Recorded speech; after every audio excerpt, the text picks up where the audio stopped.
Okay, so this video is on the bank reconciliation. You have other resources for this material. You can read about it in the book if that works for you. Wiley Plus has information on it. And then there's me. So I usually start with asking why? Why do we have to learn this? Why would you ever need to know this? And the basic reason is that if you're running a business, the first thing an accountant is going to want to see when he comes in to check your books periodically are all of your bank reconciliations. It's how your cash is verified. It is an internal control mechanism that keeps track of your cash balances and ensures that they're accurate. So that's one good reason.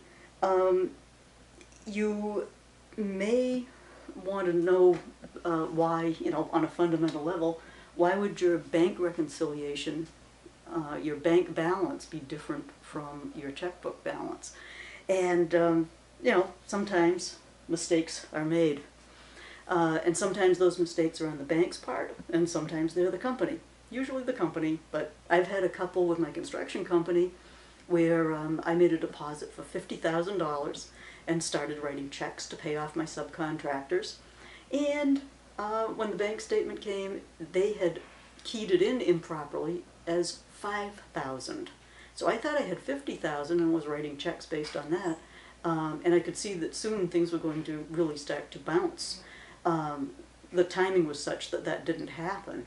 But so I called up the bank. They fixed their error.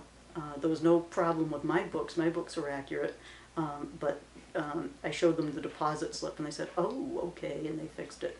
Another instance of a bank error, when I'm going through my bank reconciliation at the end of the month, the bank had in error paid another company's check out of my account. So there's a check for $800 or $900 for a company that had a similar name, and they paid it out of my funds. So this is another instance where I call up the bank, I show them the check, and they say, oh, okay, and they fix their books and they put it back into my account. Usually the mistakes are not on the bank's part. The most common mistakes you get will be the bookkeeper is preparing a deposit. Okay, so a bunch of checks are getting deposited, and so she'll fill out the deposit slip that goes to the bank, and maybe correctly fill out the deposit slip for the bank and say, yes, we're depositing a check for $560, and that's on the deposit slip, and that's the actual amount of the check. However, when it comes to fill out the the cash receipts journal, and this would be how it gets onto the company books. So the the company books, when she goes to enter that, she gets, she writes 5, 6, a phone rings, and that's it. So you've got an instance where a deposit was made for $560, but we only told the books that we put in $56. The same thing can happen with checks. She can be writing checks. The bookkeeper can write a check for $454. So that's the actual check amount, and that's what clears through the bank. So she makes out the check, drops the coffee. Coffee goes all over, and when she goes to fill out the the disbursements journal, it just kind of flustered and just goes 545, and so you've got a different amounts.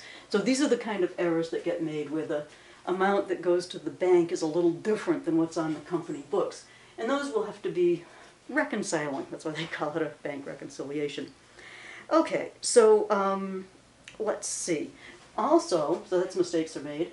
The third thing is there are items that the company books don't know about, that the bank statement tells them.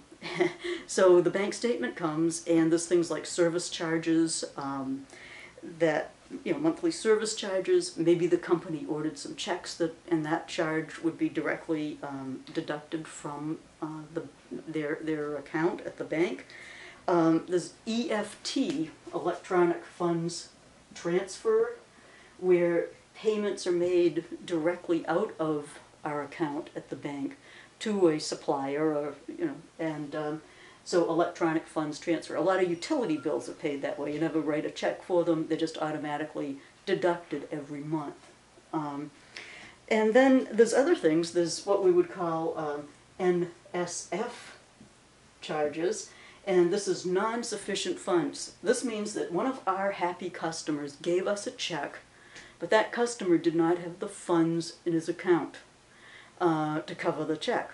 So we put the check in the bank, our bank account. We think we have all this money, and it doesn't clear. When it gets back to that person's account, no money. So these we have to make adjustments. Well, we really have to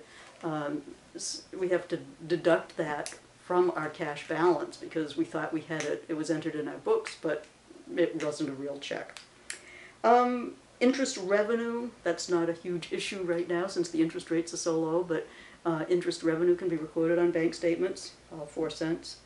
And maybe the bank collects loans that you have out to somebody else and collects them and the interest associated with them.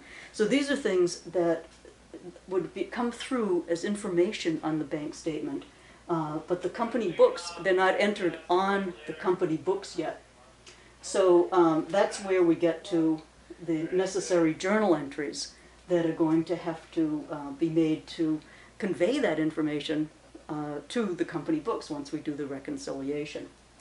Okay, a couple of other items. What are checks outstanding? These we'll also run into when we actually do the bank rec. Checks outstanding, say these are checks that have not, we have written, our company has written, and we have given them to, we've sent them out, but the people we sent them to have not cashed them yet or deposited them in their accounts, so they have not cleared through the system. So these are items that have been deducted from our company books, but they have not been deducted from the bank yet because they haven't made it. I mean, the story I like to tell on that is, I give a $5,000 check to the plumber for all the hard work he's done. The plumber goes, gets in his truck, dumps the coffee, it goes all over his truck, and the check, in all the confusion, falls under the seat for a month. Well, that's a check outstanding. It's been deducted from our books, but it won't make it to the bank for a while. The usual instance is that it's, sort of towards the end of the month, and the bank statement has a cutoff date, and you've written checks towards the end of the month, and they have not cleared through. But there's always a few under the seats somewhere. Deposits in transit, the same idea, and these are generally end-of-the-month deposits that we might make just before the cutoff for the bank statement, and they don't get included in the bank's, our balance at the bank, but we have added them to our books. So these are some sort of fundamental terms and sort of the general layout of the bank reconciliation. What I'll do in the next podcast is show you a really easy way to actually do them.